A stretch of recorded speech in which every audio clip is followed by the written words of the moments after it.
Yo, what is going on, people? This is your boy Infamous.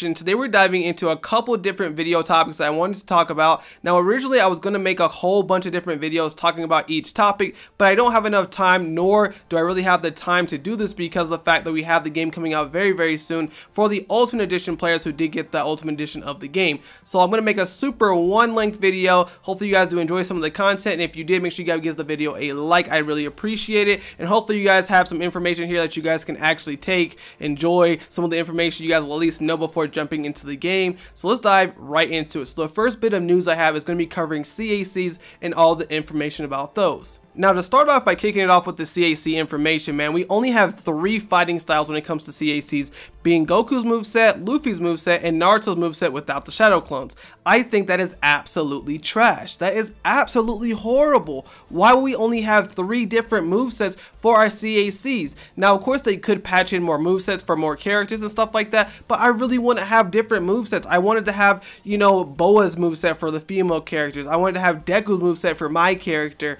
There are so many different characters in the game that I would love to use their movesets on my CAC. Not to mention, we cannot use any Jotaro, Dio, or Yugi type moves at all, just for the simple fact that they're too unique for the character and there is no way to put them on a CAC. I think that's absolutely garbage. I would really like to color a stand or even have Dark Magician. Of course, you can get the effects or you can have the costume of the character, but you really cannot use a character like Dark Magician or, of course, like Jotaro and Dio stands. It's whatever. Not to mention, of course, you cannot equip swords onto your damn CAC. If you guys do not believe me, of course, PS3 HD60 did drop some gameplay of his CAC, and it did use like a manifest sword technique, and it was kind of cool, but we really want to have swords within Jump Force. So if you haven't seen this gameplay, it's really easy to kind of pick out. So he will fight with his character, his CAC, and as he's playing with the CAC, he'll use the Ichigo main move, his pretty quick technique, and as soon as he uses that move, it uses like this manifested aura sword, kind of holographic sword, and then it just disappears.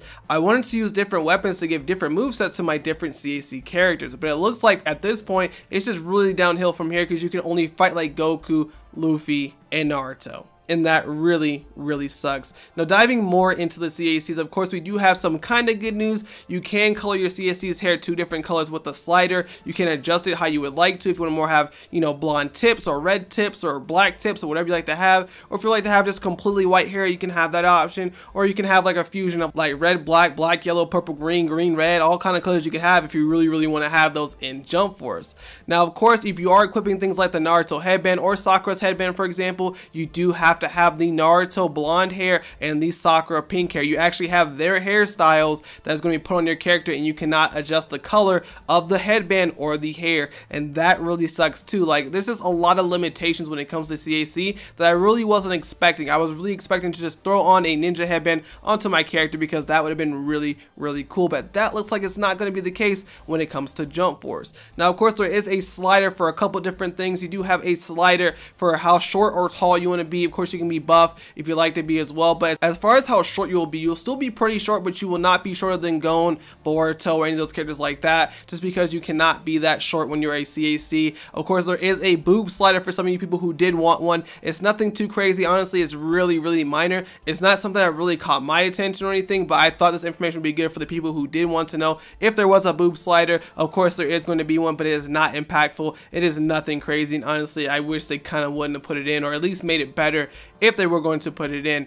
Now, moving on to some more information away from CACs, of course, they have officially a couple days announced that we're going to have an invite system, and that makes the game a little bit better. A lot of people are really trying to cancel their pre-orders, getting really upset at the fact we did not have an invite button or an invite system within Jump Force. Now, just to let you guys know, this has now changed. We do have an invite system within Jump Force, so a lot of people who decided, hey, I'm going to cancel my pre-order if I don't get this, I'm going to just leave it alone, I don't want this game no more, I want to play with friends, and this is just too unfair. Well, guess what, guys? You guys do have a invite system. Don't worry about it, man. So I am really excited to talk about that because that was something we definitely needed, and that's something I am really looking for. Now, moving on, I'm going to talk about the post-game updates that they did talk about. Of course, we are getting some post-game updates, not to mention we're going to get different events going on. I have seen a lot of people talk about them giving us secret characters, or maybe even characters they may slide into a couple patches. I don't think they will, just because it makes more sense for us to pay for them since they're going to be DLC characters, but maybe they'll be really nice and give us a character for free or something like that. That would be really cool. I'm not going to hold my breath for it, but I've seen people talk about that, saying, hey, they could just patch in a new character or patch in these different game modes we want, just like Storm 4 did. And it's possible they can,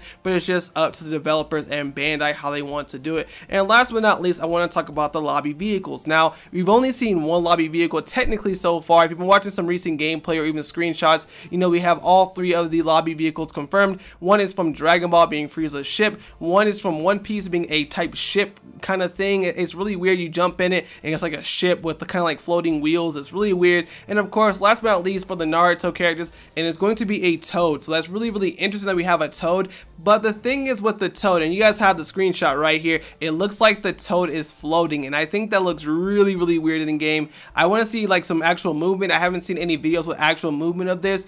That just looks really weird in my honest opinion. But this is a lot of information, guys, to really run through that really quick for you. If you didn't catch any of it, you just want the recap, man. So bad news is we only have 3 different fighting styles, being Goku's moveset, Luffy's moveset, and Naruto's moveset without the shadow clones for your CAC. You can only choose these 3 movesets when it comes to your character. You cannot use any Jotaro, Dio, or Yugi type moves when it comes to your CAC. And of course, you are locked into using specific hairstyles or color patterns if you choose certain pieces like Naruto's headband or Sakura's headband or etc. pieces to certain characters. Now, of course, you do have some sliders for your characters, being, you know, coloring anywhere from boobs all the way to your height, and you can't be shorter than Gon or anything like that. So if you're looking for a super tiny character or a character with huge boobs, you can't have that within Jump Force. And of course, there is some good news with the invite system being officially in the game, and that is really dope. And of course, you do have the post-game updates coming very soon. Hopefully we're gonna get that good support from Spike and Bandai, but I don't want to say too much because Bandai has definitely let me down in the past before, and hopefully they don't do it this time.